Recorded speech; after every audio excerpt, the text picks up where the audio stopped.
अगले दिन यानी कि 22 तारीख को वैसे तो गृह मंत्री अमित शाह वहां पर पहुंच चुके थे। श्रीनगर में बड़ी बैठक ली उन्होंने।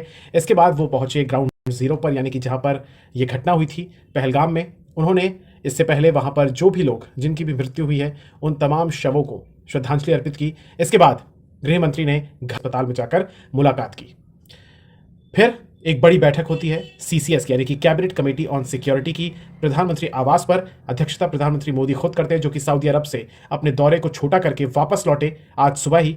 और उसके बाद सबसे पहले उन्होंने एयरपोर्ट पर, पालम एयरपोर्ट पर ही एक बैठक ली और फिर सीसीएस की बैठक होती है। सीसीएस की बैठक में यानी कि कैबिनेट कमेटी ऑन सिक्योरिटी, उसमें गृह मंत्री अमित शाह थे, उसमें एनएस अजीत डोभाल थे, उसमें विदेश मंत्री एस जयशंकर थे, रक्षा मंत्री राजनाथ सिंह थे। यहां पर बड़े बड़े फैसले लिए गए हैं, कुल मिलाकर 5। और इन फैसलों के बारे में आपको मैं जानकारी देता हूं। सबसे बड़ा फैसला यह लिया गया है कि जो इंडस वाटर ट्रीटी है, यानी कि सिंधु नदी का जो जल समझौता है, उसे तत्काल प्रभाव से रोक दिया गया है, उसे रद्द नहीं किया गया है, रोक दिया गया है। यह 1960 की ट्रीटी है। अब इंडिया ने एक करेक्ट और बहुत बड़ा स्टेप उठाया है।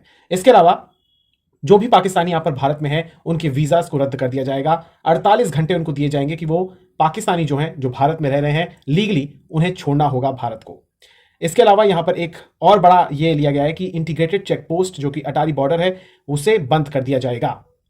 पाकिस्तान के नागरिक जो कि सार्क वीजा से भारत आना चाहते थे, जो भारत में एंट्री पाते थे, अब वो नहीं आ पाएंगे। जिनके पास भी SVAS वीजा है, यानी कि जो ये वीजा धारक हैं, इन्हें 48 घंटों में भारत को छोड़ना पड़ेगा। इसके अलावा जो पाकिस्तानी उच्चायोग में, पाकिस्तानी हाई कमीशन में नेवल, एयर और मिलिट्री एडवाइजर्स हैं नई दिल्ली में, उन्हें 1 हफ्ते के भीतर भारत छोड़ना होगा।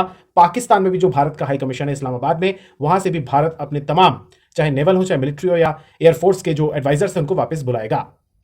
सर्वदलीय बैठक बुलाई जाएगी। राजनाथ सिंह जो कि रक्षा मंत्री हैं, इसकी अध्यक्षता करेंगे, जहां पर तमाम दलों को ब्रीफ किया जाएगा कि भारत सरकार ने क्या कुछ कदम उठाए हैं और क्या भविष्य में पाकिस्तान को लेकर, क्योंकि पाकिस्तान लगातार आतंकवाद को भारत में फैलाता है और भारत की यह रणनीति रही है, भारत सरकार की रणनीति रही है कि terror and talks cannot go together, यानी कि बातचीत और आतंकवाद एक साथ नहीं जा सकता है। एक बात मैं आपको और बताना चाहूंगा कि यहां पर आसिफ फौजी, सुलेमान शाह और अबू तलहा, ये आतंकवादियों के नाम शामिल हैं। इसके अलावा जो मास्टरमाइंड है वो लश्कर ए तैयबा का डिप्टी चीफ है हाफिज सईद का, बहुत ही आप कह सकते हैं करीबी है, नाम उसका सैफुल्लाह खालिद है।